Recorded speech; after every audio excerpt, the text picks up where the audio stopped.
year. With the quarterbacks throwing, the running backs running, they score and you'll cheer. It's the most wonderful time of the year. Thank you. Just wanted to let everybody know football's back. Football's back. That's what I'm talking about, baby. Tonight we got the Patriots and the Chiefs kicking off the 2017 campaigns. Hope everybody got their Tom Brady's in their lineups. Hope everybody's got their Kareem Hunt's in their lineup. For me, I got my Travis Kelce. Tyreek Hill's better be in your lineup. It's gonna be explosive tonight. But let's get down to the nitty gritty. Draft complete, draft grades given. I hope everybody's satisfied. I was really lenient with the grades, with the exception of one individual. The grind is real. Finally decided on a name. That's Chris Garcia out there out west. Gets Zeke. Wow, Zeke suspended for 6 games. But since the ruling came down a little late, he's allowed to play week 1, and possibly I think he'll probably get a stay after looking at the case. Zeke in the 3rd round was a steal. Draft grade might be elevated from a D to a C plus because of the situation and the McFadden handcuff. I guess you would cuffed McFadden anyway, but if Zeke wasn't in this trouble, you'd have been able to cuff him a whole lot later, allowing a lot of substance on your roster. But instead, let's hope you don't have to dig deep in the well of the bench, my friend. But your draft grade officially elevated to a C plus. Zeke in the 3rd, a steal. That man, if he plays this season and then all this stuff gets pushed to next season, you don't have to worry about it then. But right now, that's a huge plus. He missing week 2 to week 8. We'll get him back before the playoffs. If you're so lucky, my friend, very good pick. And the situation probably coming out in your favor most likely. But we've already had a trade. We've had a trade already between the new guy, Adam Frazier, and his homeboy that got him in this league. I'm not so sure if I would have traded Bilal Powell for running back depth. Let's take a look at this real quick. The Fighting Moose Knuckles now have kind of crippled themselves, but their running back depth was pretty okay. So he could afford to let go of Bilal Powell for some Duke Johnson. He also got Wendell Smallwood, whom he decided to drop because of his quarterback situation, it seems. But, a storm is brewing. Definitely got the better of that trade. Bilal Powell is going to be a consistent starter for the Jets, despite them probably going, 2-14, and that's being optimistic. So let's just make sure that we keep an eye on these trades and that everything's on the up and up. I'm not saying there was any collusion. I think this was kind of one-sided. I really don't see how Fighting Moose Knuckles benefited from this trade whatsoever. But it's early. You really don't know what your players you have in your players.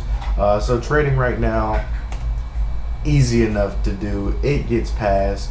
Not even going to go into the votes because it was, Bilal Powell, consistent starter. These other clowns, Duke Johnson, Wendell Smallwood. And shoot, I picked up Shane Vereen off the mix. I'll add him to my depth. I ain't got no problem with that. We also had an owner, I want to say Bull City, added Julian Edelman for maybe next year. I don't know if you know how old that guy is, but he's probably not done with football. I don't know if you'd want to make him your keeper, but having 3 keepers, I guess why not, right? Edelman works hard, has a spunky gym rat demeanor. Very well could prove worth sitting on your bench for or the IR slot for all year.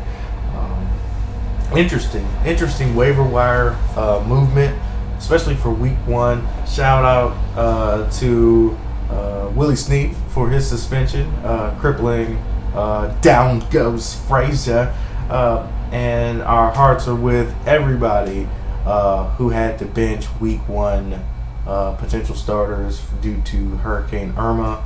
I'm currently in the middle of the rebuilding phase of Southeast Houston. One of our owners was hit extremely hard. Went down there to Dickinson, Texas, which looked like an absolute war zone. Just wanted to send shout out to Flawless Victory owner Terrence Ricard. I just want to extend any prayers or thoughts that are necessary for you to get through this crisis. With that being said, he is the only owner that has not paid. I'm giving him a reprieve, knowing the financial taxation that this has put on the entire region. Just wanted to let him know that the League Safe site has September 20th as the final pay date. After that, everything's late.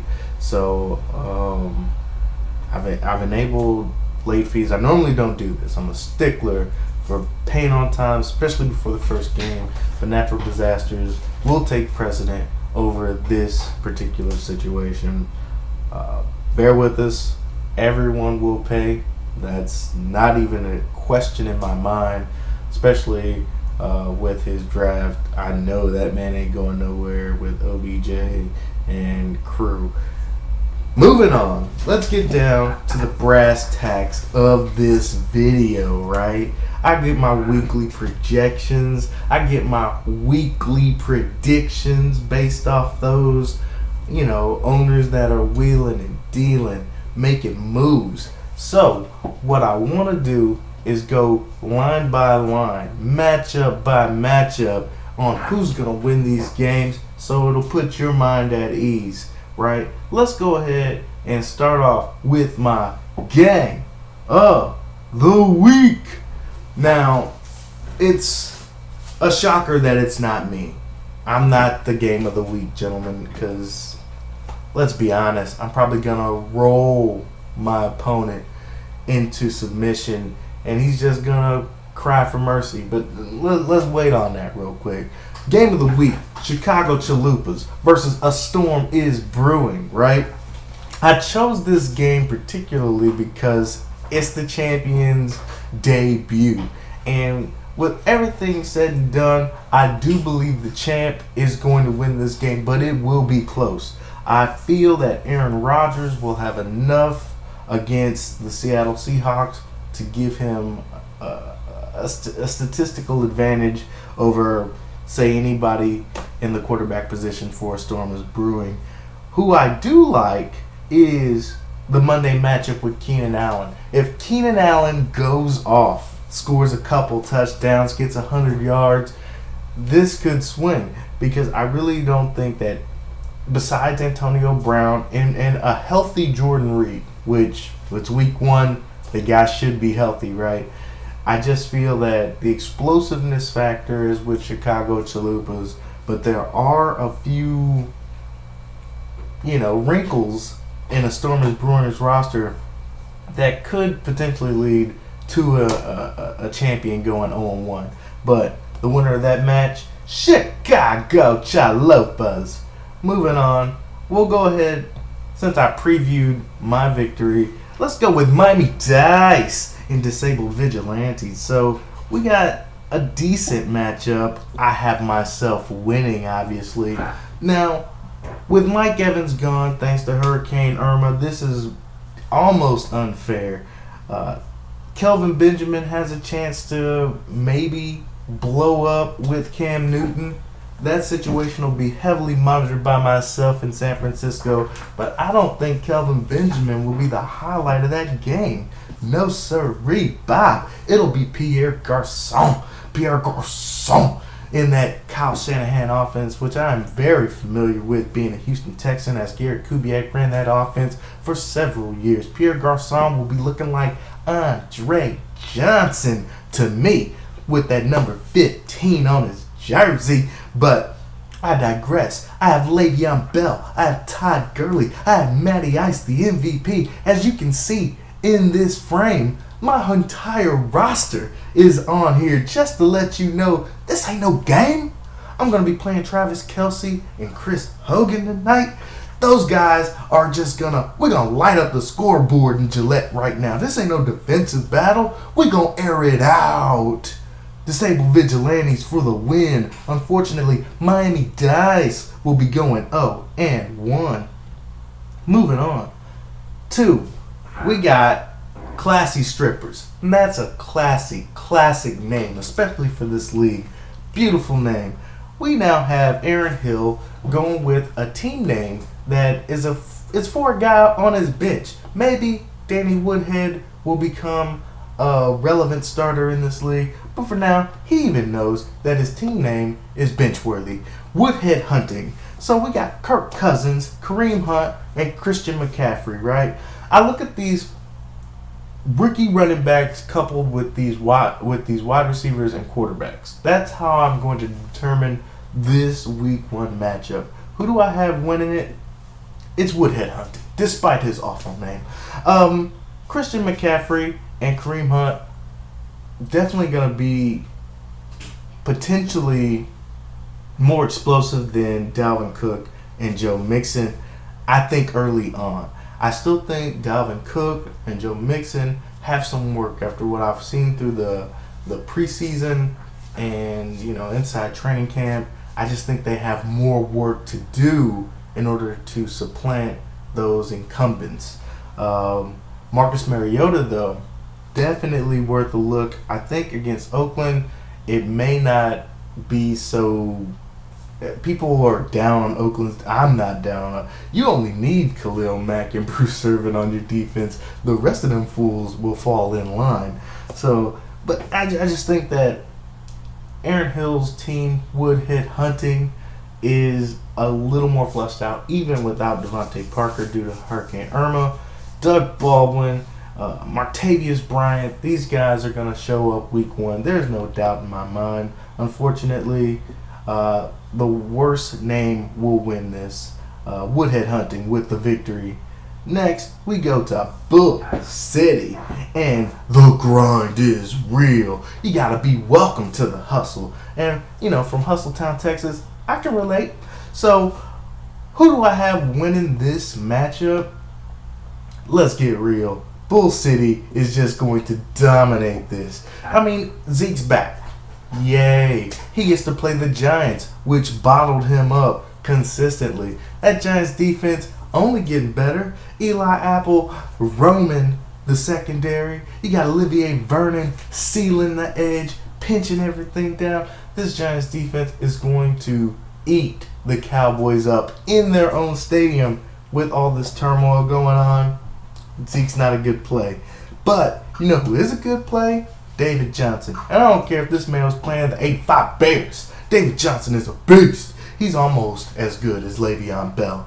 But with Russell Wilson, C.J. Anderson, you got Rob Gronkowski tonight. Back, looking lean, looking mean. Bull City, easy advantage. Giving this to one of the beasts in the East, unfortunately. Moving on, we got the new guy. Well, not so new. Down goes Frazier. Hey, babe. Have a good day at work. Down goes Frazier. Used to be DDD, but now he got an owner with a grudge against the guy that took his team. So we got Down goes Frazier versus Flawless Victory. But you know what? Down goes Frazier is probably going to hit the mat this week because Flawless Victory is looking ridiculous. I mean, Despite Dak Prescott going to have a rough time against the Giants, he's got DeMarco Murray, who probably won't have a rough time getting his points against Oakland. I mean, Khalil Mack ain't everywhere. Bruce Irvin can't be everywhere. We got Carlos Hyde in that vaunted Kyle Shanahan offense. Don't forget, this guy did make the Super Bowl. And I wouldn't say he lost the Super Bowl. The man put up 28 freaking points against the champs. So, Kyle Shanahan is going to rotate that to the young talent in San Francisco, and that's going to look nice. I give this win to Flawless Victory because his team is solid across the board. Whereas down goes Frazier has Willie Snead on suspension. He's got 4 players affected by Hurricane Irma. That limits your roster significantly. Unfortunately, down goes Frazier will hit the mat, and I don't think he's going to get up for the count, my friends. Moving on, let's go to the last matchup. Lazy Pugs versus Fighting Moose Knuckles. Now, I enjoy that Fighting Moose Knuckles name. It's almost an instant classic. Gotta respect the name. But Adam Frazier is new. And will he be able to beat an established veteran in Lazy Pugs? I think it'll be close. It's going to come down to Monday night and Drew Brees. Will Drew Brees in Minnesota, in that beautiful stadium in Minnesota, be able to drop a 40 burger with the coupling of Michael Thomas? It's going to be a one-sided affair until Monday. But neither one of these guys' teams, I mean, Jameis Winston affected by the hurricane. I do believe the Moose Knuckles is going with Joe Flacco with the Ravens against Cincinnati. There's like 9 things I could tell you what's wrong with starting Joe Flacco, but I'm going to begin with the back. His back is not... Those Bengals are going to be targeting Joe Flacco. They're going to take a couple penalties just to make sure this guy's back is upright. So, but Fighting Moose Knuckles, the Jameis Winston being out week 1 will cripple him. AJ Green, however, and Jordy Nelson will most likely keep him in it until Monday night when Drew Brees and Michael Thomas may just go off and put the league on notice. I'm giving this one to Lazy Pugs. And those are my predictions. You got, obviously, Vigilantes winning. You got this good Woodhead Hunting type name. It's just awful. Just these inside joke puns with your bench players. Get that shit out of here. We got Bull City. Bull City's going to win that matchup. Chicago Chalupa's going to win. I mean, it looks like the beasts of the East are going to reign supreme again this year. Flawless Victory will win that matchup. And Pugs, Lazy Pugs, will definitely win their matchup as long as Drew Brees and Michael Thomas show up. We got enough... depth on that roster. Maybe starting 2 tight ends this week due to the hurricane issue, but I still think that's a very wise play using the flex for a dependable tight end as Jason Witten, because the Giants are going to be shutting down Dez, Zeke, and Dak may only have Witten to throw to. Everybody forgets about the old white guy. Everybody forgets about the old white guy. But Jason Witten will be a good play this week. Those are my winners. Like it or love it.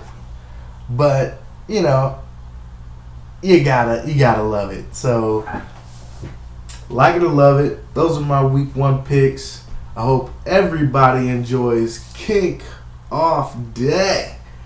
Football's back, gentlemen. I can't speak enough about it, but this video has run long enough. I hope you enjoy my fantasy team as much as I do. So, Disabled Vigilante signing off. Hope everybody has an excellent week, except Miami Dice. Peace!